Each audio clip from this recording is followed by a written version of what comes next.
Beauty Gold vous présente le journal.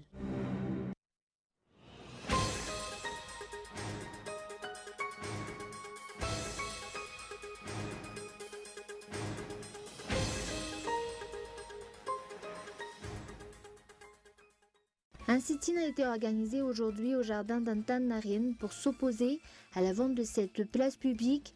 Une enquête sur cette affaire a été ouverte selon les propos du ministre de l'Aménagement du Territoire, de l'Habitat et des Travaux publics. Les habitants d'Ivat s'opposent à la nomination de nouveaux chefs de Fouctin dans leur commune sur ordre du maire. Pour l'instant, aucune solution concrète n'a été prise pour régler ce problème. Et en France, les gilets jaunes sont toujours là. Acte 15, ils défilent dans plusieurs villes. À Paris, 5 manifestations ont été déclarées.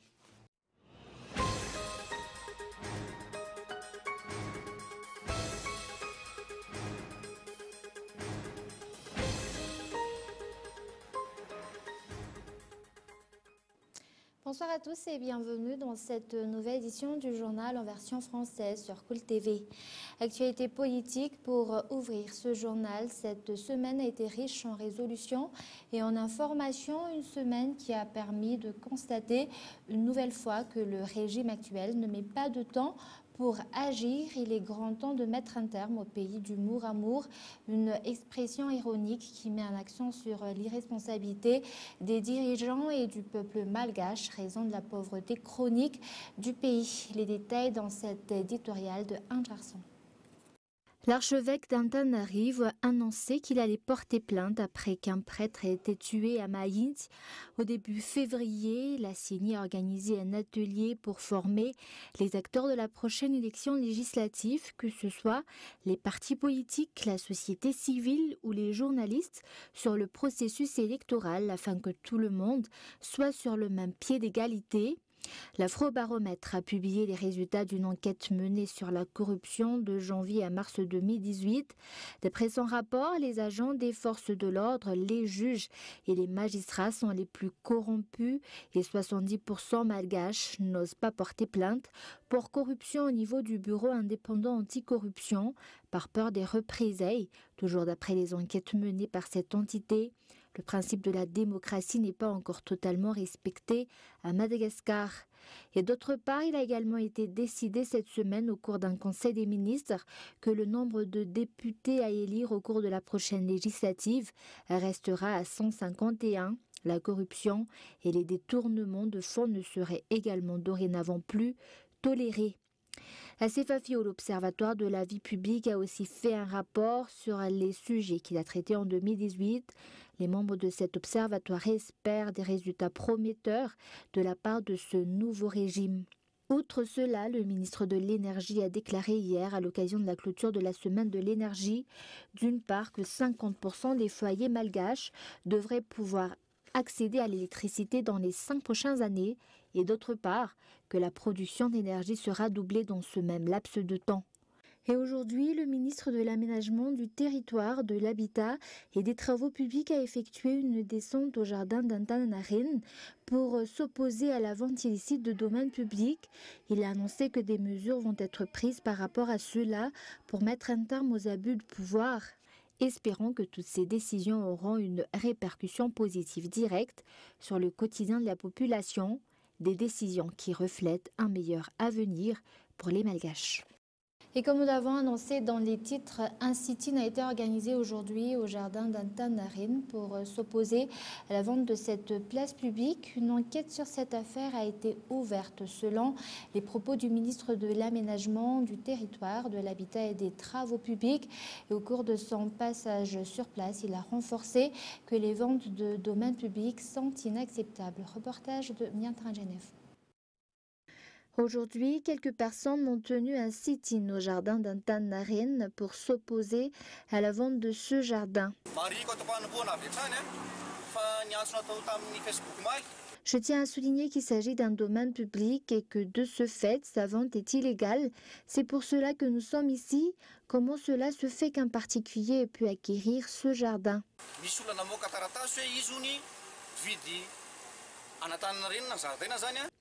Au passage de Azwanji Anenarvé, le ministre de l'Aménagement du territoire, de l'Habitat et des Travaux publics sur place, ce dernier a renforcé que cette vente est inadmissible et que des mesures vont être prises.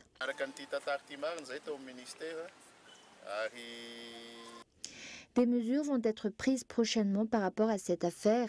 D'après le résultat des enquêtes menées, des responsables au sein de la commune urbaine d'Antananarivo et du service des domaines ont comploté pour vendre des domaines publics. La population a demandé à ce que l'État réagisse et de notre côté, nous espérons que les citoyens, eux aussi, n'auront pas peur de prendre leurs responsabilités pour aider l'État à trouver les coupables de tels actes. Vous saurez ce peu. Qui sont les responsables dans cette affaire? Le jardin d'Antananarivo n'est pas l'unique domaine public concerné. Des enquêtes et des mesures vont être prises par rapport à tous les terrains de la commune vendus illicitement à des particuliers.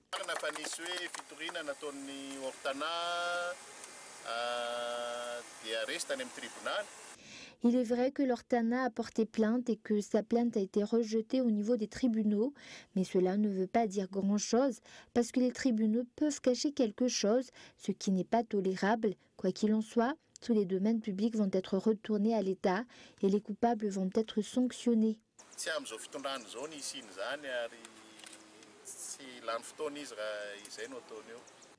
De nombreuses propriétés publiques ont été vendues illégalement au cours de ces dernières années, à l'exemple du jardin d'Antananarivo, du CEG d'Analamaïnt ou encore des blocs commerciaux de l'esplanade d'Analakeli. D'après les explications reçues, les enquêtes menées s'achèveront bientôt. Tous attendent les mesures qui vont être prises par rapport à ces affaires. Et actualité économique, la semaine de l'énergie a été clôturée hier à l'hôtel Panorama Antananarivo.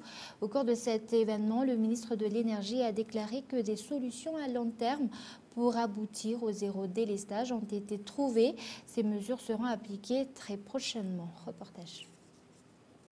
L'augmentation de la quantité de carburant utilisé pour l'alimentation en électricité de la capitale, adoptée au cours de la semaine, n'est qu'une solution temporaire.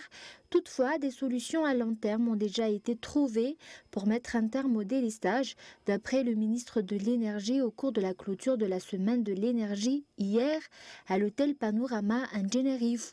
De nombreux opérateurs ont également accepté de se concerter avec la JIRAMA pour trouver un nouvel accord sur l'approvisionnement en carburant.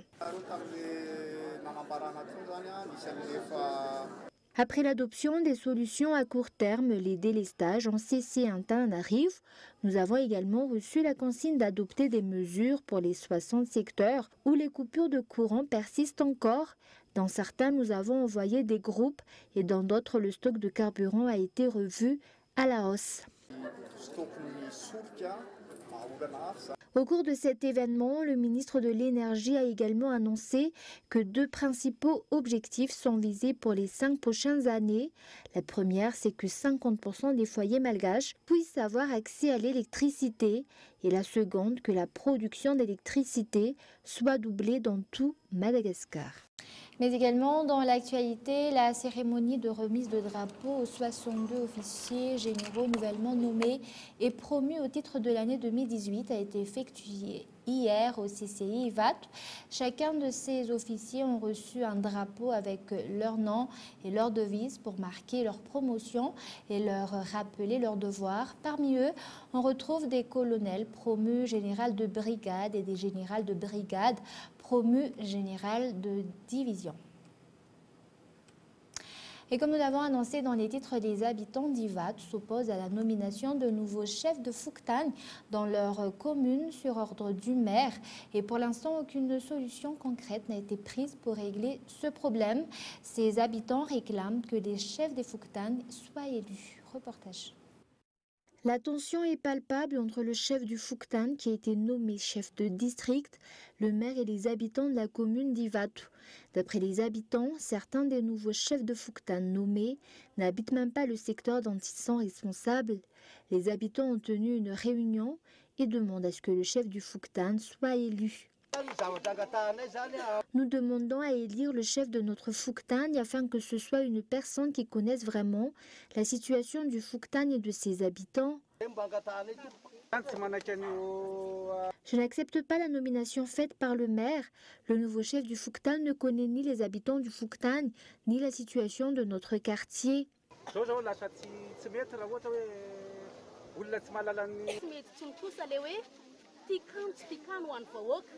Pourquoi organiser une élection pour les grands dirigeants et ne pas en faire lorsqu'il s'agit de ceux qui vont diriger les Phuc Thanh?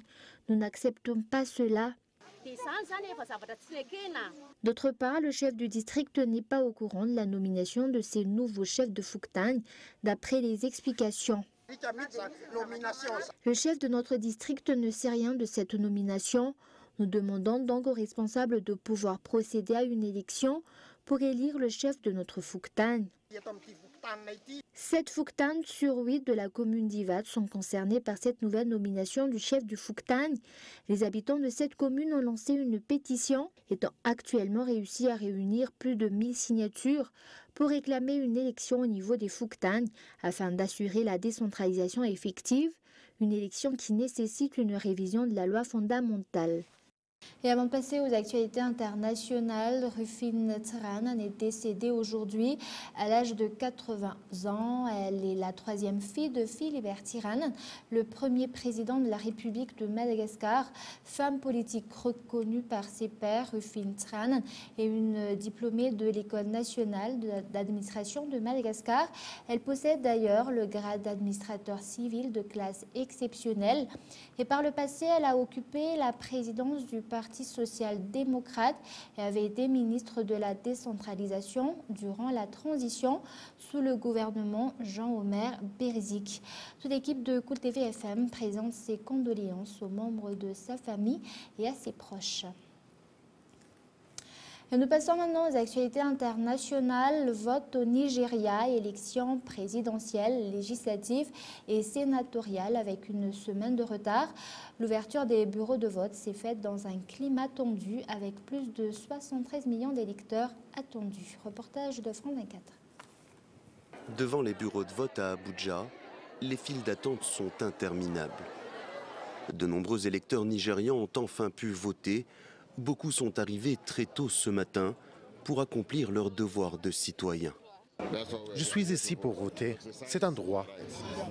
Près de 73 millions d'électeurs sont attendus aux urnes dans quelques 120 000 bureaux de vote à travers le pays. Ils devaient ouvrir à partir de 8 heures heure locale, mais dans beaucoup d'endroits, le matériel électoral n'est pas prêt, ce qui provoque des retards. Une situation qui exaspère certains Nigérians, éprouvée après le report du scrutin initialement prévu le 16 février dernier. Il faut que la commission électorale soit sérieuse dans cette élection. C'est notre droit, le droit de voter. Où sont les responsables de la commission ? Nous sommes ici et nous comptons rester jusqu'à ce qu'ils arrivent pour exercer nos droits. Les électeurs doivent choisir parmi un nombre record de 73 candidats. Mais tous les regards sont tournés vers Muhammadu Buhari et son principal rival Atiku Abubakar. En lice pour un second mandat, le président sortant s'est dit confiant sur sa victoire, mais ce scrutin s'annonce très serré. Muhammadu Buhari a dû défendre son bilan alors que le Nigeria est enfoncé dans la récession économique et confronté à une corruption endémique. Il y a aussi la menace terroriste. Ces derniers mois, les attaques de Boko Haram contre des civils et des soldats se sont multipliées. Et en France, les Gilets jaunes sont toujours là. Acte 15, ils défilent dans plusieurs villes. Et à Paris, 5 manifestations ont été déclarées. Reportage. Autour de l'Arc de Triomphe, ils sont plusieurs centaines de Gilets jaunes rassemblés en ce moment même dans le calme. Ambiance bon enfant, mais les forces de sécurité veillent pour éviter les débordements. Les slogans sont les mêmes, tout comme les revendications. Pouvoir d'achat, baisse des taxes, c'est pour ça qu'on est dans la rue. On en a ras-le-bol du mépris. Et c'est pour ça que, quelque part, je suis aussi enthousiaste d'être là tous les samedis. Pour ce 15e week-end de mobilisation, les Gilets jaunes ont une nouvelle fois appelé à des rassemblements partout en France. À Clermont-Ferrand, 3000 manifestants sont attendus cet après-midi. Par crainte de débordement, toute la ville s'est barricadée. On ne sait pas comment la manif peut évoluer. Après, on a vu que ces derniers temps, il y avait quand même un peu de casse, des vitrines, tout ça, un peu de détérioration. Donc bon, je pense qu'ils ont pris un peu les devants pour essayer de se protéger un maximum. Près de Grenoble, 2 leaders des Gilets jaunes ont été placés en garde à vue ce matin. Ils avaient appelé à une opération péage gratuit ici sur l'autoroute A48, mais sans eux et face à l'imposant dispositif de sécurité, les manifestants semblent désorganisés. On n'est pas beaucoup là, vous voyez, on a lancé des appels sur Facebook, mais ce qui s'est passé, c'est que nos leaders, en fait, ils sont en garde à vue. À Toulouse, opération plus symbolique, les Gilets jaunes bloquent l'un des entrepôts d'Amazon. Pour l'instant, en France, tous les rassemblements se déroulent dans le calme. Et avant de se quitter, je vous rappelle les grands points de ce journal. Un sit-in a été organisé aujourd'hui au jardin d'Antan-Narine pour s'opposer à la vente de cette place publique. Une enquête sur cette affaire a été ouverte selon les propos du ministre de l'Aménagement du Territoire, de l'Habitat et des Travaux publics. Au cours de son passage sur place, il a renforcé que les ventes de domaines publics sont inacceptables. Et les habitants d'Ivat s'opposent à la nomination de nouveaux chefs de Fouquetin dans leur commune sur ordre du maire. Et pour l'instant, aucune solution concrète n'a été prise pour régler ce problème. Ces habitants réclament que les chefs des Fouquetins soient élus. Et en France, les Gilets jaunes sont toujours là. Acte 15, ils défilent dans plusieurs villes et à Paris, 5 manifestations ont été déclarées. Et voilà, c'est la fin de ce journal. Merci de votre fidélité. Passez une excellente soirée en compagnie de Cool TV. Au revoir.